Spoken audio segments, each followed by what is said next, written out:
Et en fonction de cette perception du corps, on va adapter la posture,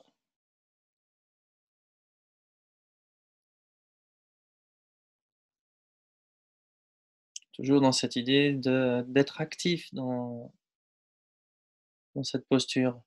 Qu'est-ce qui là pourrait me permettre d'être à la fois optimal dans la détente et dans la vigilance? On a entre guillemets inventé cette posture de méditation, mais on reste actif. Peut-être elle n'est pas appropriée pour ce matin, ou elle est adaptée,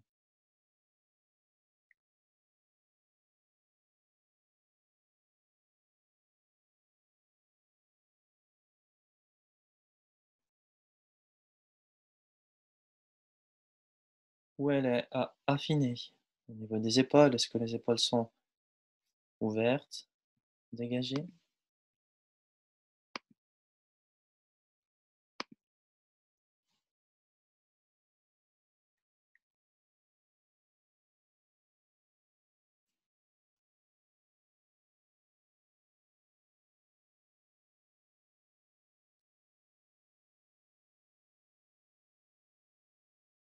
Si on a choisi une posture assise ou debout, est-ce que l'axe du corps, entre les hanches et les épaules et le sommet de la tête, sont alignés? Est-ce qu'il n'y a pas un décalage, une distorsion quelque part? Est-ce qu'on peut éprouver même cet alignement entre le sol et le sommet de la tête?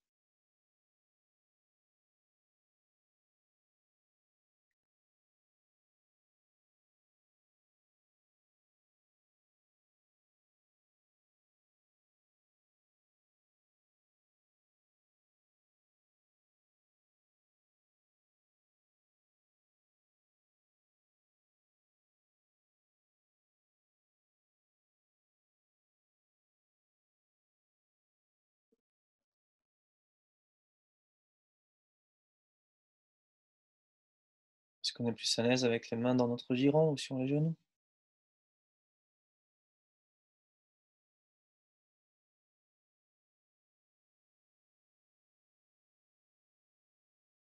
Est-ce que nos deux ischions reposent à manière égale sur le sol?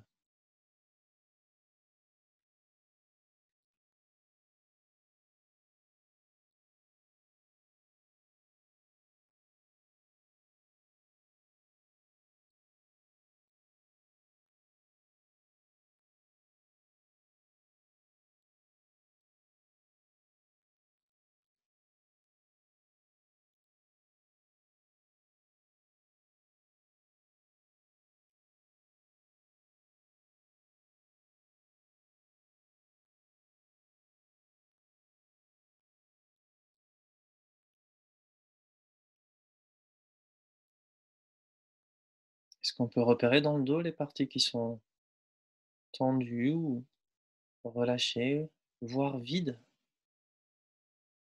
Et en prenant conscience progressivement, équilibrer cette colonne vertébrale en agissant sur elle afin de l'étirer en douceur, sans contrainte,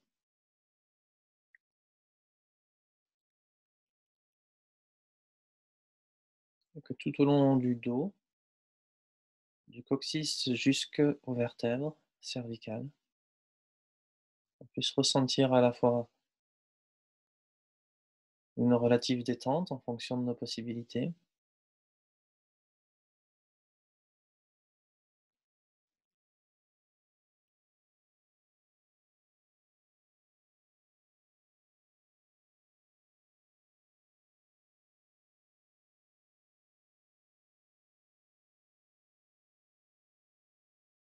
et une forme de vigilance, comme si la colonne vertébrale était en fait le fil d'une guitare bien accordé, ni trop tendu, ni trop relâché.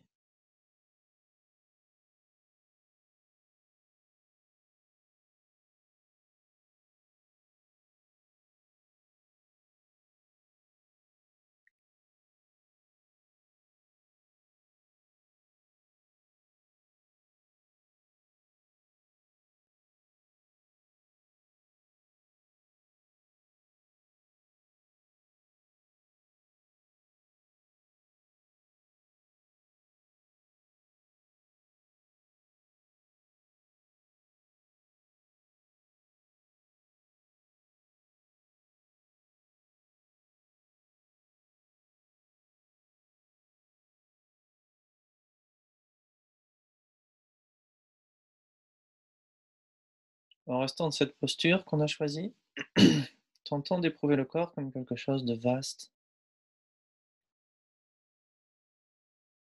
d'ouvert, même s'il y a des régions douloureuses,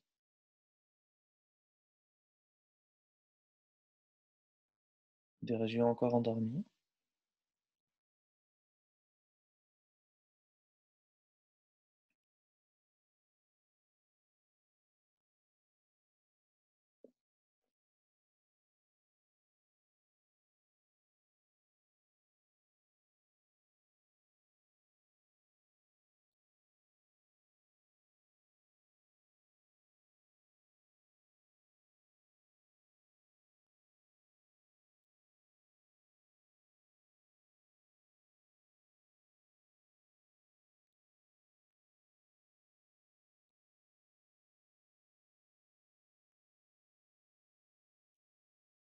À peu près au niveau de votre poitrine, dans le cœur, on va imaginer son potentiel, son aptitude à aimer, sous la forme d'un disque solaire, rouge, comme un soleil qui se lève ou qui se couche, transparent, incandescent.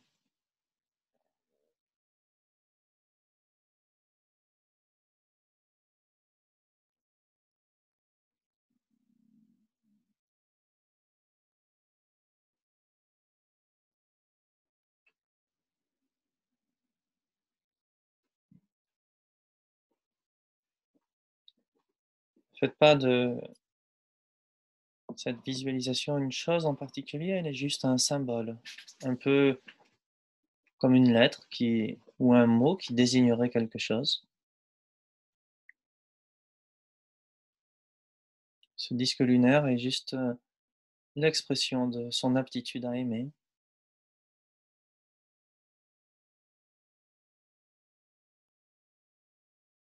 et à pouvoir répondre à la souffrance ou aux besoins de soi-même, des autres. Cette forme d'intelligence du cœur, comme on dit parfois.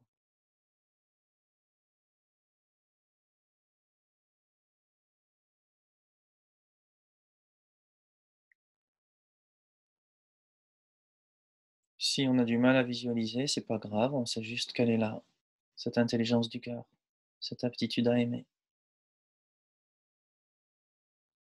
plus ou moins développée en fonction de qui on est, de notre subjectivité.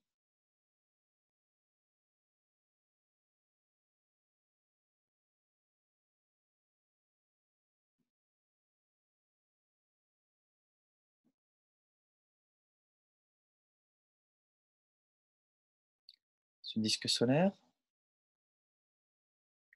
il est transparent. Il représente aussi le potentiel de pleine conscience qu'on peut avoir, cette attention qu'on dirige moment après moment, d'une certaine manière.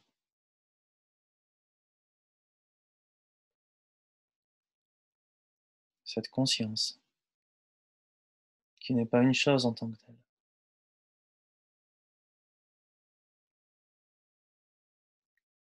Tout ça est rassemblé dans cette présence au niveau du cœur.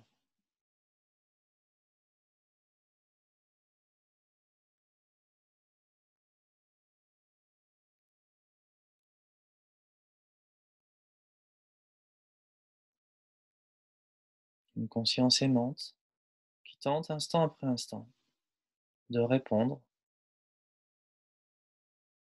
de pacifier la souffrance d'autrui.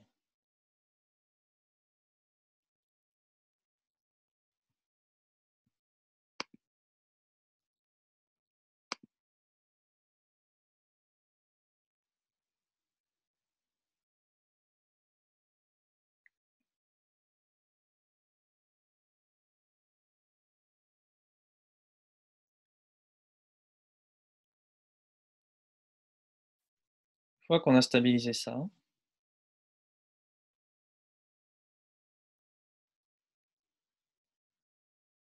en expirant, cette présence va se répandre partout dans notre corps.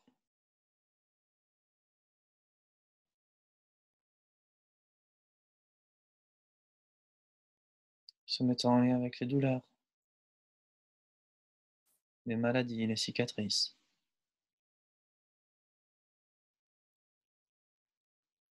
les lieux où se trouveraient plus particulièrement les souvenirs de douleurs psychiques, émotionnelles.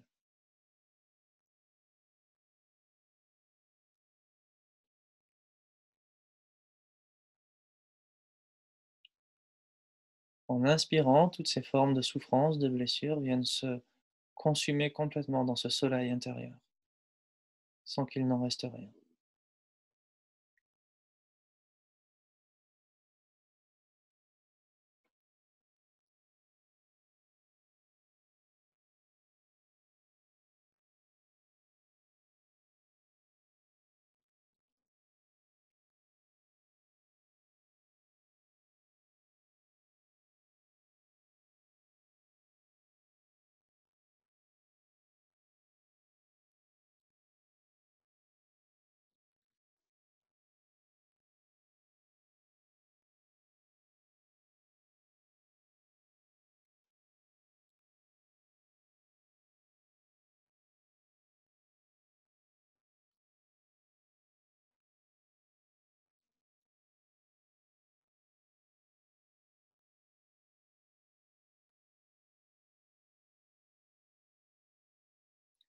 En sollicitant cette présence aimante au niveau du cœur, cette présence devient encore plus active.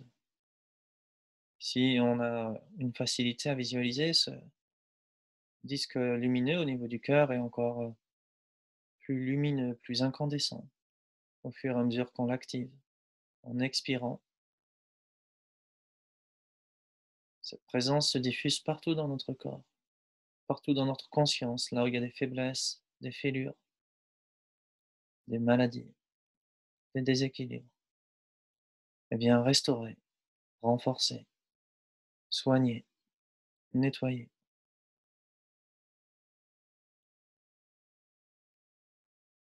comme autant de mains invisibles. Et au contraire, en inspirant, capte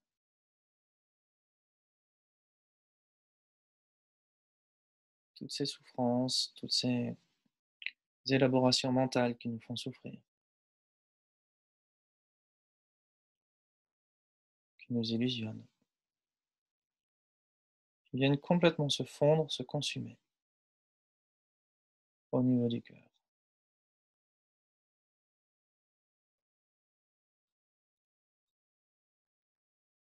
Les doutes, les vanités, les colères, le ressentiment, toutes ces élaborations mentales.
peut continuer de cette façon-là, ou bien, si on le désire, on peut également laisser cette présence aller au-delà de nous-mêmes. Elle expire, cette présence, que pour certains on pourrait qualifier de lumineuse, dynamique en tout cas,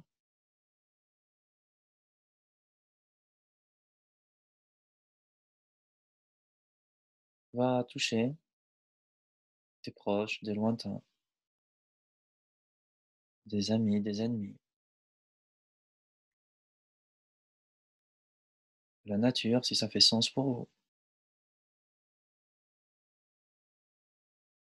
des animaux. Toujours dans cette perspective d'apaiser, d'aider, de soutenir, de guérir.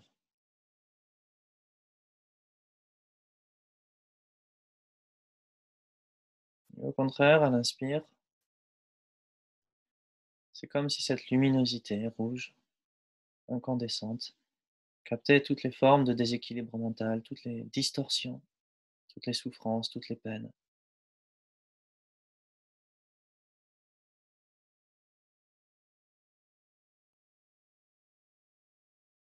qui venaient complètement se consumer, s'éteindre au niveau du cœur, comme de la balle de foin qu'on jette au feu, disent les textes originels.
Éventuellement, pour ceux d'entre vous qui êtes assez avancés, qui méditez depuis un certain temps, tentez d'aller un peu plus loin que la notion de victime, de bourreau, avec ce poème peut-être de Thich Nhat Hanh que certains connaissent, que j'ai mis en lecture sur le site. L'insecte mangé par la grenouille, mais également la grenouille.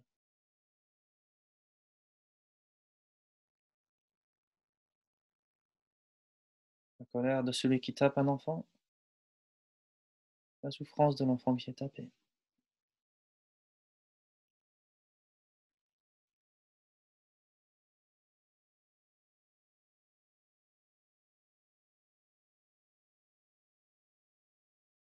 Notez comment ça résonne en vous,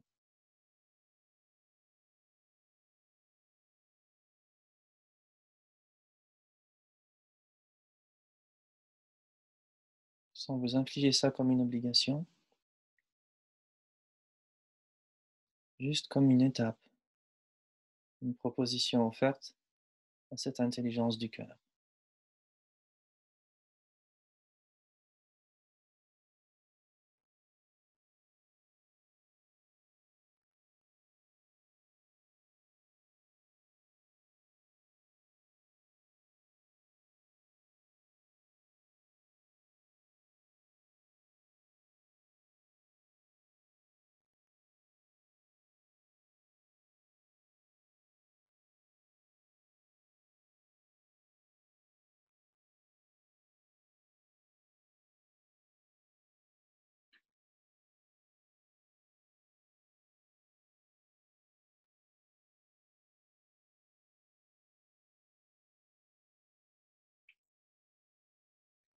Progressivement, cette présence qu'on a ouverte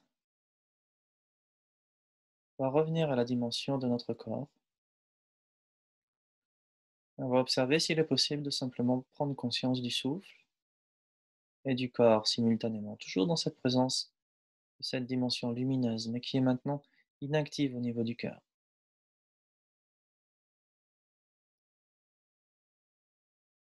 Juste un disque solaire.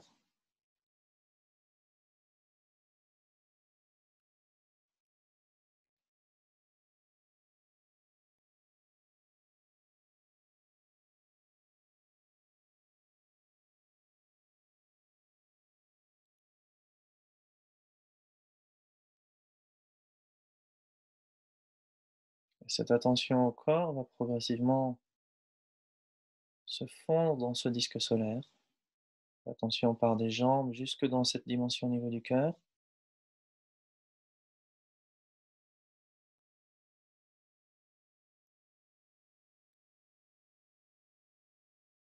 L'attention descend de la tête jusqu'au niveau du cœur.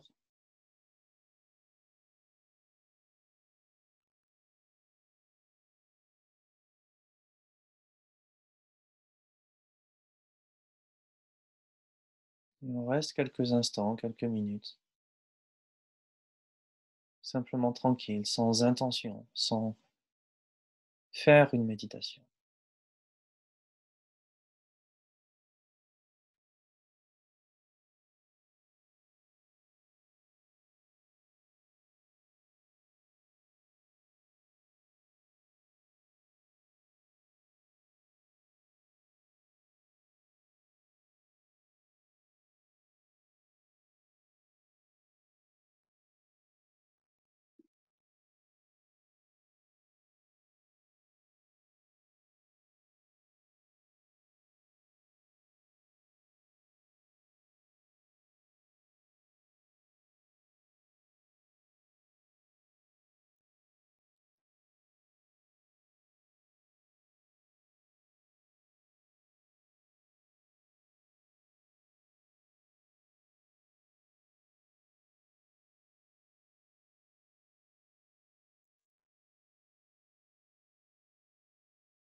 On va revenir au souffle.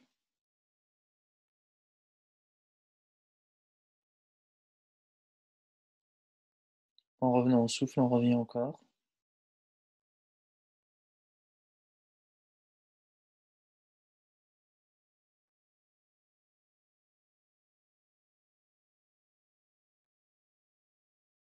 En revenant au corps, on se prépare à repartir dans l'action.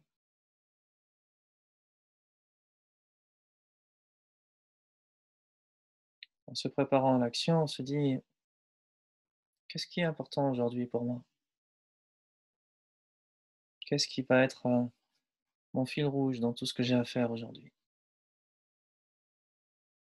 Qu'est-ce qui va être important de cultiver, de nourrir en moi?» Ne pensez pas à ça comme un objectif d'être, Superman ou Superwoman, mais juste, comme un bateau qu'on essaye de faire avancer dans une direction.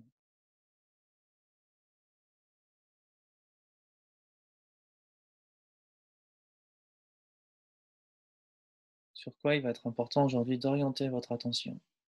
Pas en termes de faire, vous n'avez pas besoin de méditer pour ça, mais en termes d'être. Et on va se servir de ce qu'on a cultivé pendant cette méditation pour nourrir cette intention. Comme si on avait cultivé en quelque sorte une forme d'hydrocarbure, d'essence qu'on met maintenant dans la voiture du corps pour avancer dans une direction.